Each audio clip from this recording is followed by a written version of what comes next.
He kōna I purangi tēnei nā te reo irirangi o Aotearoa.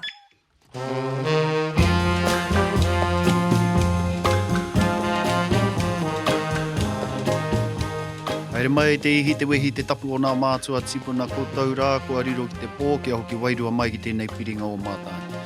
Ia whakakahangia mātau I roto I nā tūwhiriwhiringa kōrero I nā whakawhitinga whakaaro, tira I nā mahi nunui o tēnei rā.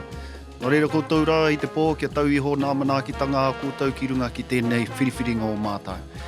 Kia tūkaha ai, kia rere kaha ai, te reo I a koutou o tira te reo I a mātou. Kia tau te Māori ki runga ki tēnei kaupapa. Haumi hui e. Tai ki e.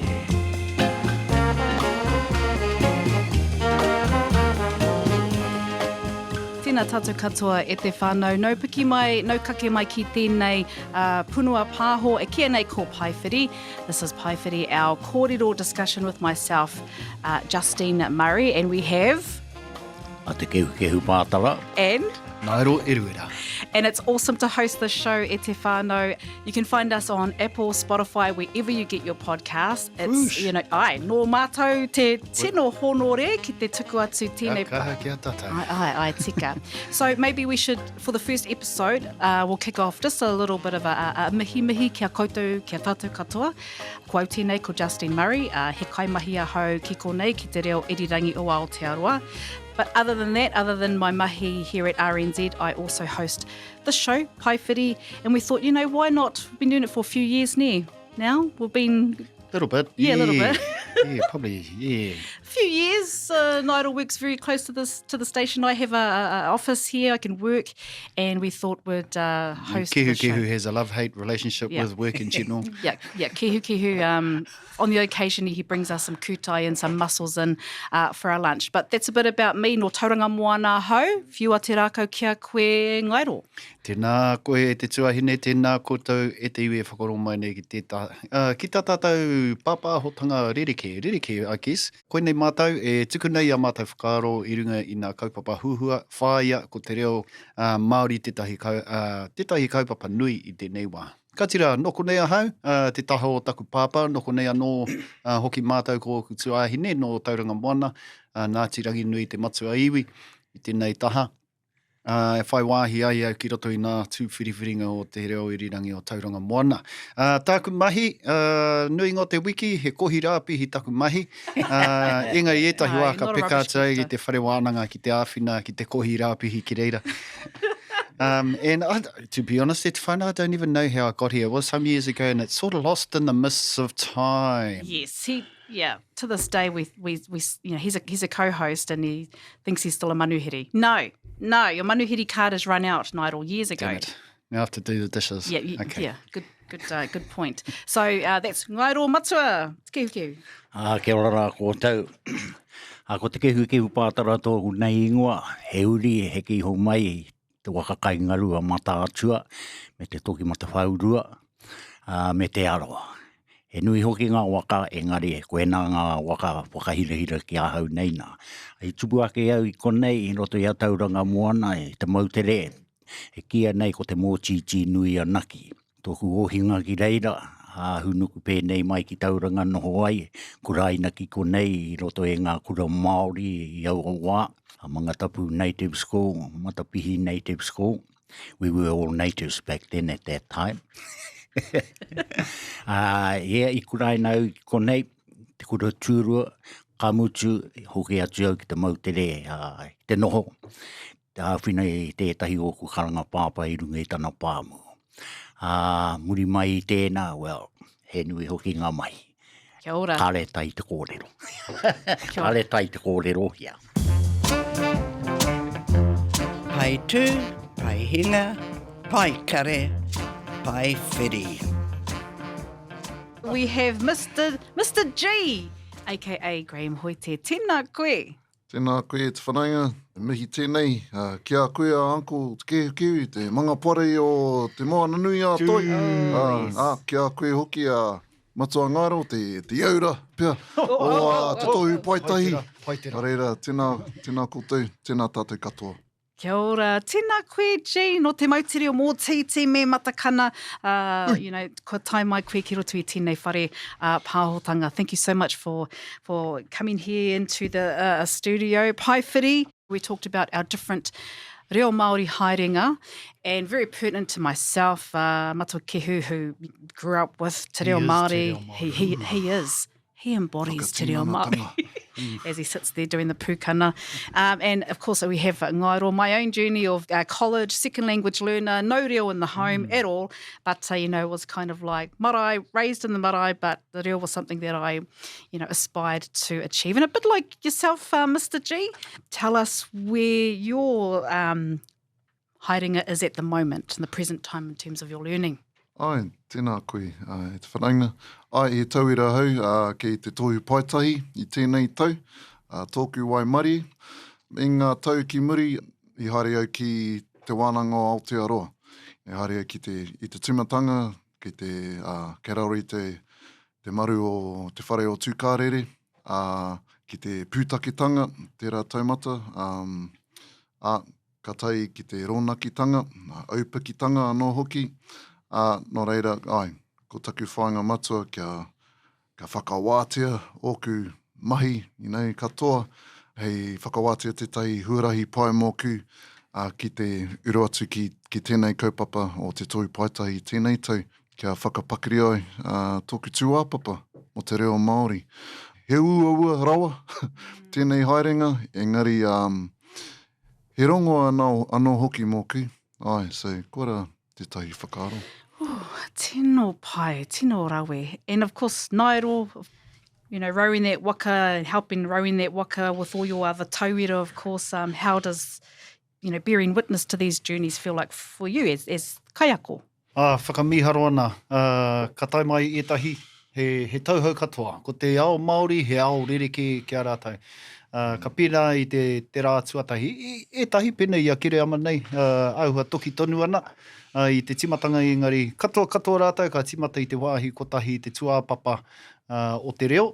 Hei nohonga mā rātou, e whai wāhi ai rātou ki te whakaruku I o rātou pakiaka ki tētahi whenua kura, e tipu mai ai rātou.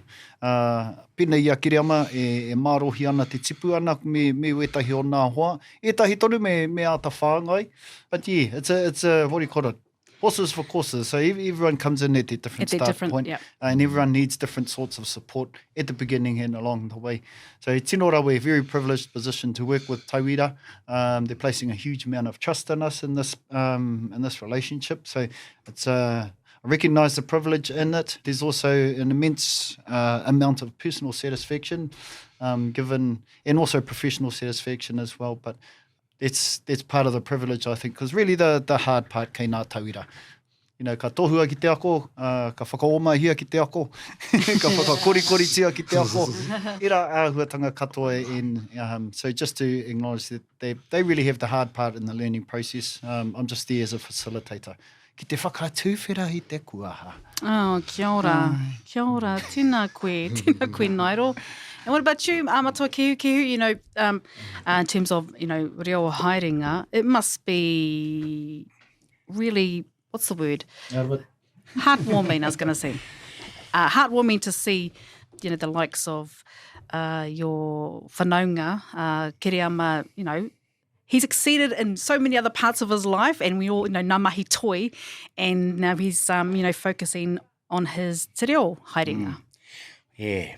Miharo roa atu te kite atu I te pūpūtana. Te rahinga o ngā ira mutu e whai haere ana I tō tātou reo. Te reo take o tō tātou whenua. Miharo roa atu. I toku wā, kare tino kaha ke te me ki pēnei ngā tānata e haere ana ki te ako I te reo. Te mea hoki te nuinga o mātau. Ko te reo e rere ana I wainga nui I a mātau, I te kāinga, I a mātau hākina wera wāhi katoa, tau waimori kia mātau. Engari tai atu ki te kura, ka aukati hea ke te pāke I a mātau I te kōrero. Ka huna ke māua me wetahi o ngā whanaunga I te pahu a kia mātou anō. Engari, ka mau I a mātau e kōrero ana o ka wipua mātau. Eka. Ka roha hoki kia kere mama, ka koro pākea rātou ka wepua. Kāo e te iwi, kāo. Koe nā, ko tai atu ke te nuinga o rātou ki tērā taumata, ne? Ko piki ake ki te taumata me ki pēnei nā te taumata o te atua. Ki te au koe tahi o wana mea I rungi te wai a pūhoro. Te wai a tamai e karaki ana I te ata, e haere ana I te tahotana kuri te hikoi. Kareu te moheo mena, ko te kuri kei te hikoi iai o iai. Mai ia kei te hikoi, whaka hikoi te kuri. Te mea nui e kōrero Māori ana ki te kuri e marama ana. Oh, pera Ka I au te kuri ana kua marama. Pera I wāku kuri te kāinga. Ai. Whāngā kuri te kāinga, whārātau e matatau ana ki te reo. I nā ka huri atu ki te kōrero te reo Pākehā, ka tū teko kei rātau I te I mui a koe. Ka pai, tēnā koe matua. Well, kere ama to the whānau kia koutou katoa e whakarongo mai ana. Ko tō tino, ko te take o tō rongonui me ki, Mr. G, artist, and you mentioned earlier that you are sort of taking a little bit of time out, e te kāna tērā, ki te aku I tō tātou reo. So you're focusing, your aronga is learning te reo, and you've done, seems like the last 4 years you've been on this Haerenga rōnakitanga.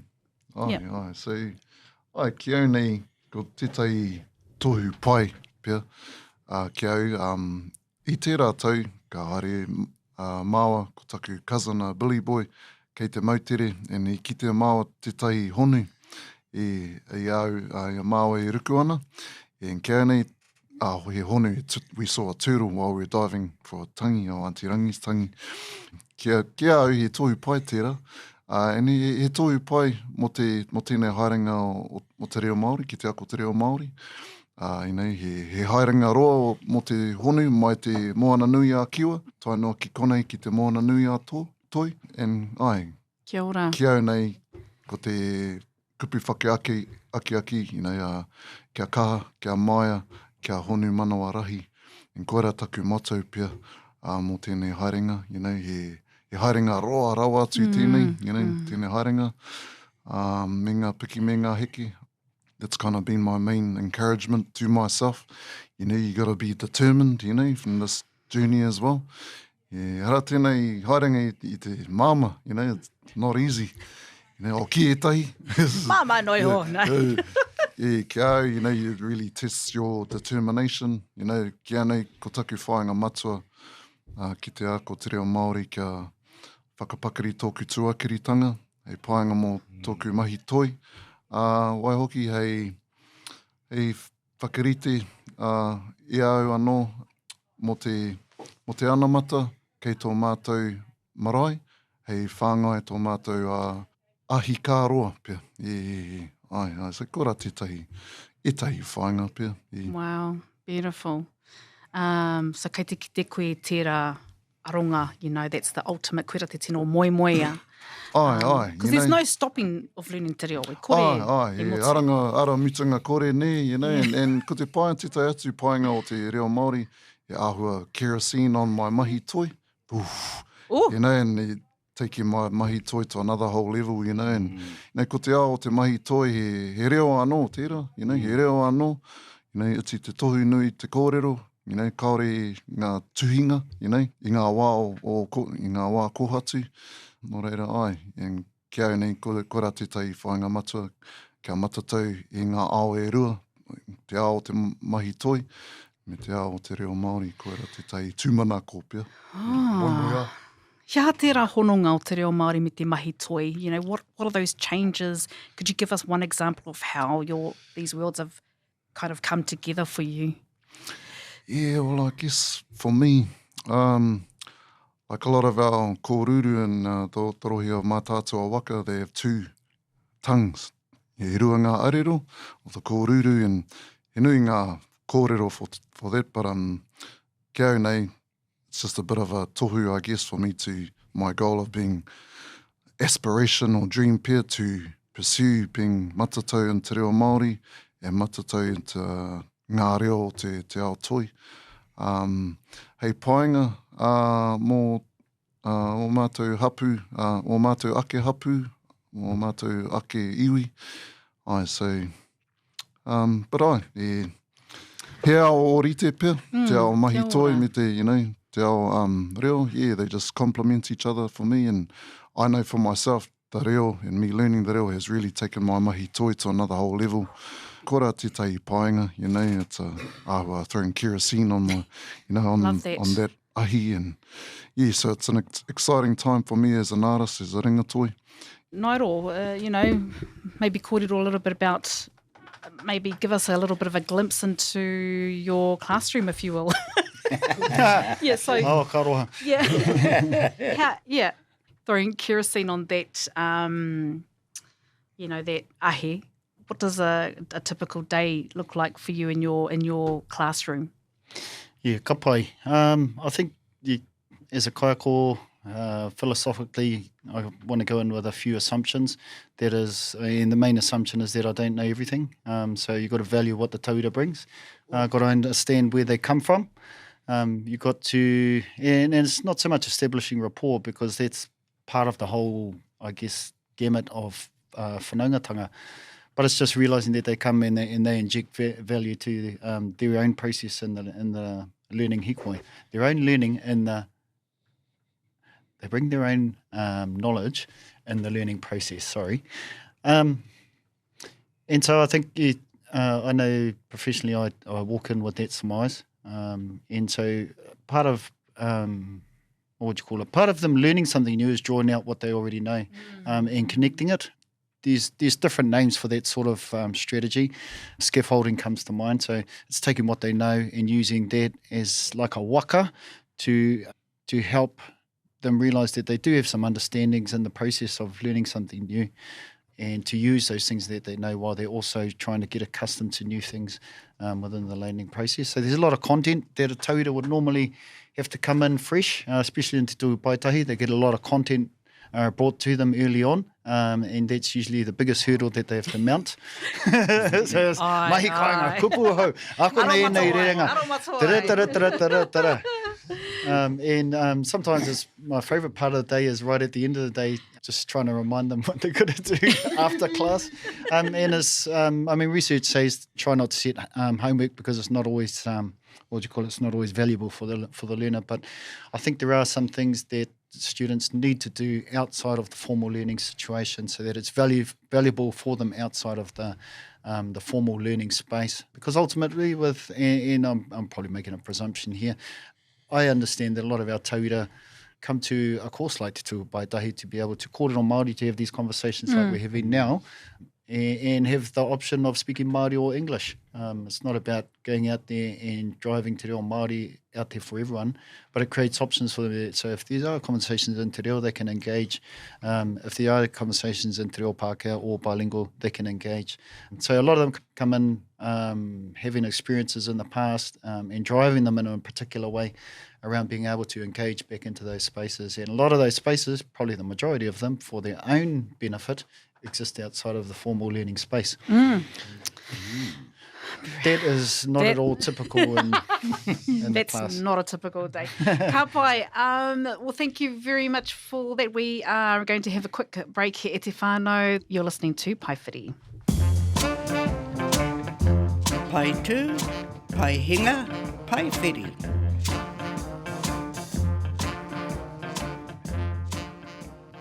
E te iwi hoki mai. Hoki mai ki tā tātou kaupapa kia Paewhiri, e wānanga ana mātou i etahi piki, i etahi heke, i etahi tino heke, i etahi wā, i tēnei tu āhuatanga o te ako i te reo. Kei konei tō tātou hoa, a Kereama, e wawāhi ana i etahi whiako i rungi i aia. Ka mutu e noho tauira ana ki au e nari. Ka huri tātou ki te koro mo te toi, ko au kē te tauira. No re tino mihi ana ki ako e te hoa. Ko hoki mai ki te taho o tēnei pai ui, ki te karawhiwhiu i etahi o nā pātai. Nō reira nau mai hoki mai e te whānau. Ka tira kei te hoa, Kereama, tēnā, tātou mōhio te hunga ako i te reo. Kaua noiho i te reo Māori, nari tētahi reo, henui nā piki, henui nā heke, engari te kōrero mai koe mō etahi āhuatanga i roto i o whiako i tēnei wā, hei kōrero anō ki te iwi. Hea etahi whakaaro. he tino taniwha, ko te, e rua ngā taniwha, ko tētahi, ko te, as a Māori, learning te reo Māori and reclamation of our own language, there's two taniwha that I've found, these are the main ones that I've had to kind of build a relationship with, I guess, and one is the expectation that I should know te reo Māori, and the second one is the shame and mama of not knowing it, and non-Māori don't have to contend with those taniwha, but a lot of us as ngai Māori. So kia nei, ko tētai rautaki pia ki te toa, ki koe era taniwha, tērā whakaaro mā ngā he ka tika, and what I mean by that is just not being afraid to get to just speak tuku, get the reo off your tongue, out of your brain, and just tuku, aha ko ngā hapa, aha ko ngā he, tukua. That's the best way to learn is through making the mistakes. And hoki whakaaro ki a matua pirini, tētai hoa reo mōku, and there'll be a lot of times where he would e hara I te whakatika, he awhina tēnei ki a koe kiriama, and kora te mea nui, ki au, being open to correction, but understanding that it's e hara tērā I te whakaiti, he awhina. Don't be afraid to make mistakes. Kora te mea nui, and I think I tēnei tau o Te Tohu Paetahi, tērā wāhi, tērā wā, māwai te karakia, māwai te mihi, tērā wā, kia nei, kora te wā pai ki te whakatipu, tō reo, kia whakapakari tō tū, I te wā, so just in the time where you have an opportunity to stand, give them, mihi or tuku karakia. A lot of people dodge those moments, but kia nei, that's the best time to grow, is to take those opportunities, aha ko ngā he, ngā hapa, because you grow every time you do it, and I know that's been I believe that's been my experience, Oh man, I've done some shockers in the past, but that's the way I've learnt, and mā ngā he ka tika. So just really embracing the mistakes and the learning and allowing them to muri. Tēnā koe. Ka mihi rā. Moving from, mā hara ana kei hapa, to suddenly transform to, let's hapa. Because I kora ia e whakatāna. But I kora mai koe koraua I a koe e tamariki ana ne. Kore te reo karangona, so kare he take o te ako I te reo, I te mea ko te reo I reira e iri ana huri tō koutou takiwa, huri te kāinga, I wainganui nā pakeke ni a koutou nā tamariki. Koe nā tā mātou waimari e. I tupua ke ai mātou I roto I te reo. Aha ko te wāhi haere atu ke mātou, aha ko ngā kaupapa, ko ngā kaumātua katoa, kraua, kuia, I a rātou ke te reo. Kōrero ke rātou e kōrero Pākehā. Ki te ako I te reo, he mea hau ke tēnā ki au, ko te ahuatana o mātou reanga, te whakarono. Koe nā noho. Karongo ki te reo, e āwhiowhio haere o ainui a mātou, katahi karongo ke te āhua he ke tērā. Katahi ka tū tētahi kaumātua ki te kōrero, ana, nā nei whakatika te kai kōrero I mui aia. Engari, e tika ngā te kōrero, e arau ki te takahi te mano te tangata, engari te whakamohio atu ki aia I rungi te aroha. Koe na ke te mea nui, ko te aroha te mea nui. Ka hapa, ka tai e koe ki te whakatika. Mistakes are made, and the thing with the mistake, you must learn from it. If you don't learn from the mistake, then kanoho kuare koe, mua ke tonu atu I roto I te ao pou. Ka pai. Kia ora, tēnā koe matua. I feel like a wānanga around the kupu kuare coming on. Okay. Hei, roto I nā wiki e tū nei. Hoeno, ka hoki mai kia koe, kiriama mena I whakaaro koe. Can I just jump in a little bit? Yeah, actually. I was going to ask, because Kiriyama was saying a few things that really resonated with me. And it's knowing, it's kind of like overcoming not only just your te reo Māori anxiousness, but there's a confidence. So with your mahi toi, there's a natural confidence and, doing your art and showcasing your art on many platforms. And so how did you find that same amount of confidence into this haerenga of te reo Māori? Because sometimes, for an example, I was always shy of starting waiata. Always so shy. I knew the waiatas, I knew all the kupu. Engari ki te tū me timata i te waiata, oh my God, so whakamā and shy. But now I've found this new, like, who cares? Just tukua. So how did you get to that tukua kia rere phase? Tuku. Ai. Well, I tai whakaro tūtai ake ko te mana o te Māori humour. Tētahi, he tino rautaki tērā ki te whakangāwari te āmaimai.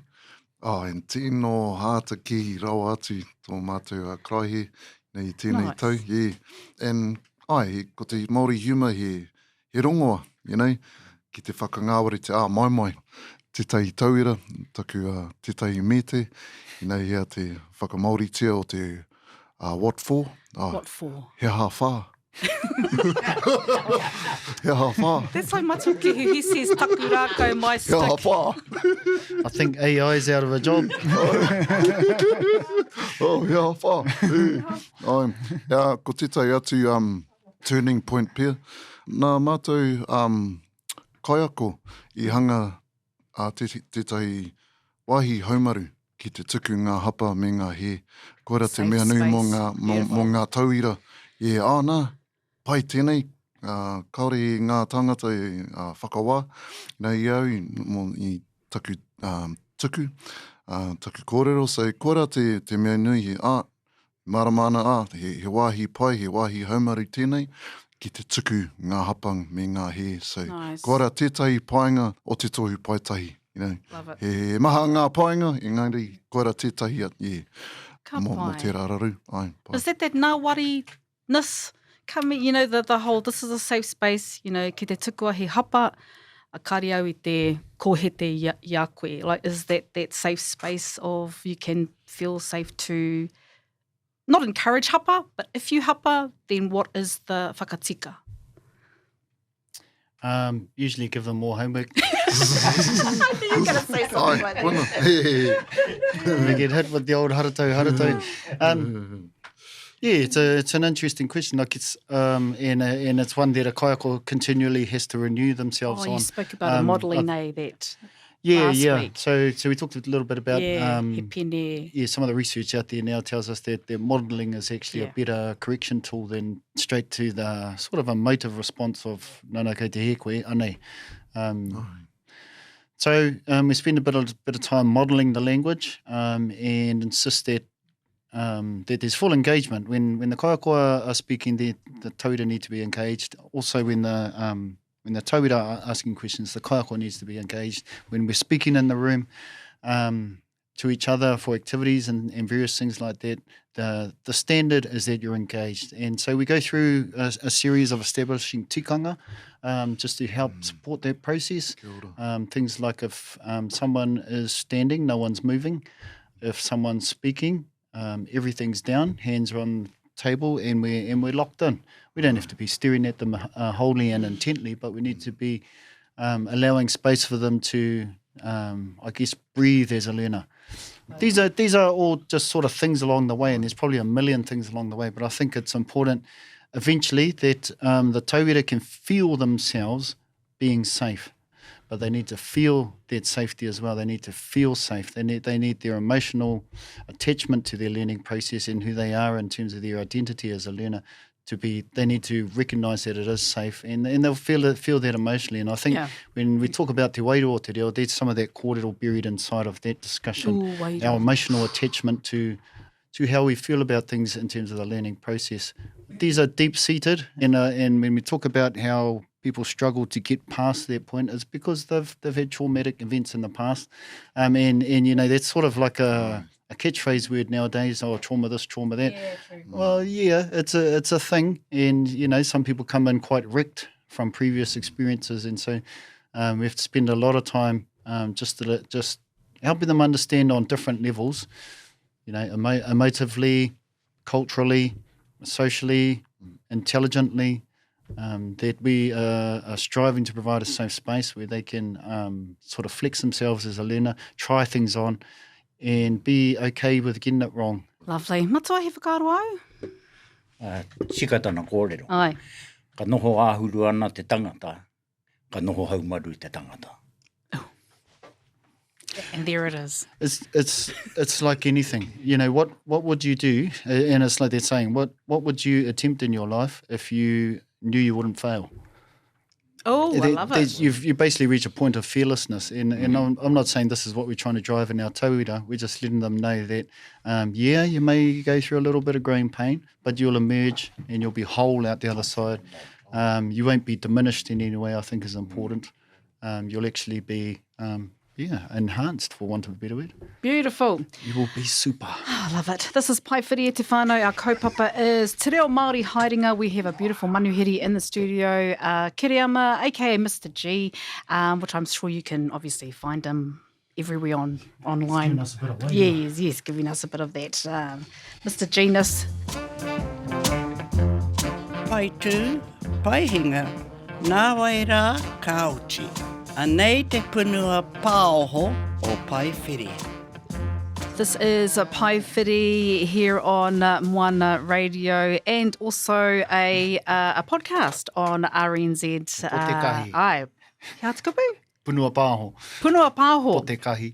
Yes, podcast is all about Te Reo Māori Haerenga. So, Kiriama, Mr. G, has been in the whare o te tiraraka to share his journey. Because, you know, when it comes to learning Te Reo Māori, there's a certain amount of anxiousness, vulnerability. There's some beautiful things that happens, which is kind of like an awakening of sorts, even though, he Māori aho. When you learn Te Reo Māori, it just opens a whole new world, doesn't it, Ngairo? Hopefully. Well, anyway. There's nothing more frustrating than someone who knows everything.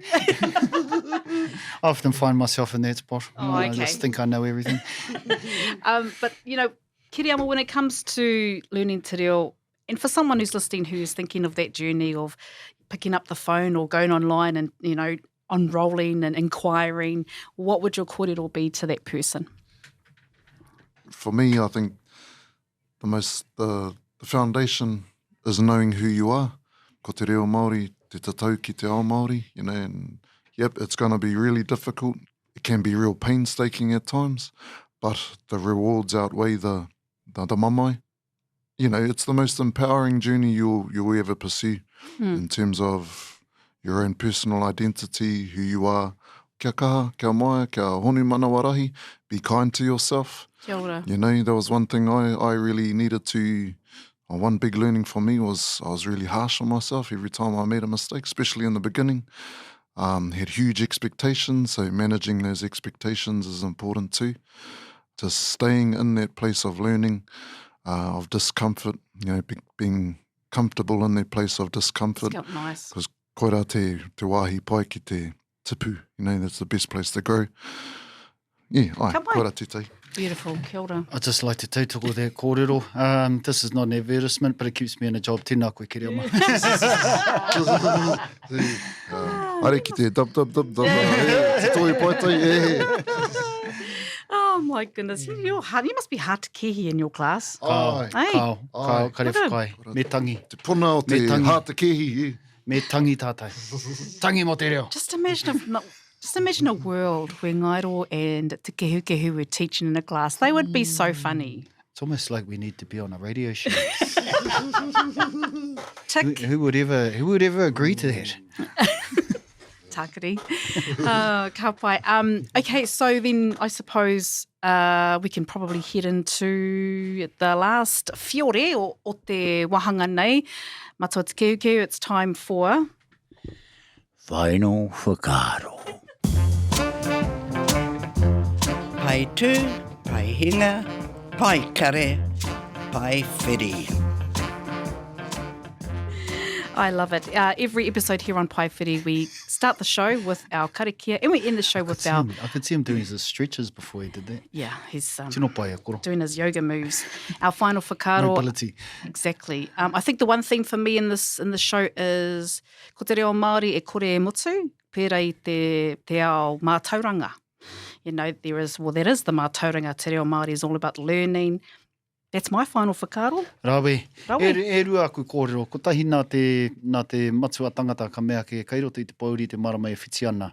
There are only things we don't understand yet, and I think that pretty much sums up the learning process for me. Aha ko te kaupapa. There's only things to find out. We're all on our own little haerenga, whatever the goal is. So kei roto I te Paewhiri te marama e whiti ana. Seek understanding from the things that you don't yet understand.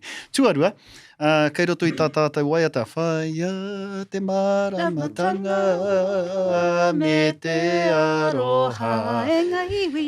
Whaia te maramatanga e nā iwi kia tapatahi, kia kotahi rā. Kia ora tātou. Hoatu kia koe, kei te karanga maha. Kupu whakakapi ai, toi tū te reo Māori, toi tū te ahi kāroa. Koina. Kia ora. Gee, that was short. Didn't give me time to think. Just like mō titi, mō te mautere, very, very alike you two. Mō titi mōhiotanga, ane. Ai, paku noi ho, engari he nui te whakaaro. Nā ka hoki atu au ki te kōrero taku I rā mutu mo te honu. Te wai ki te ai rāua, ngā ira mutu nei, te honu nei, nā ko te wā, te tangi anō taku tuahine. Nā ko te honu, we hardly ever see it here in Aotearoa. The turtle. Ko te ahua tano o te honu, ka haere pōturi ana ia. Ka kite te honu e kauhoi ana, pōturi ana te haere. Koe nā te ahua tano, te ako I te reo. Me ata haere. Ne? Ana, taku kōrero whakakapi, ko te honu, ka haere tonu. Pērā hoki I te reo, e whai ake nei kōtau. Tēnā rā kōtau. Tēnā koe ChatGPT, you're out of a job e hoa. Ka tira e te iwi mihi ana kia ko te whakarongo mai nei ki tā tātou Paewhiri I tēnei rā. Ko te wawata ia ka hoki anō nā paenga nā ātāhuatanga katoa tēnei wiki kei runga ia ko te whakairihia nā toi mahatanga ki te pātu o tō tātou whare. Kaupare I runga, kaupare I raro. Ke tau anō te Māori, ke tau mai whēnuku, tau mai whērangi, tau ki rungi a ko te otirā ki rungi a tātou, tūturu e rongo whakamaua kia tīna. Tīna. Huie. Tai kie. Pai tū, pai hinga, pai whiri.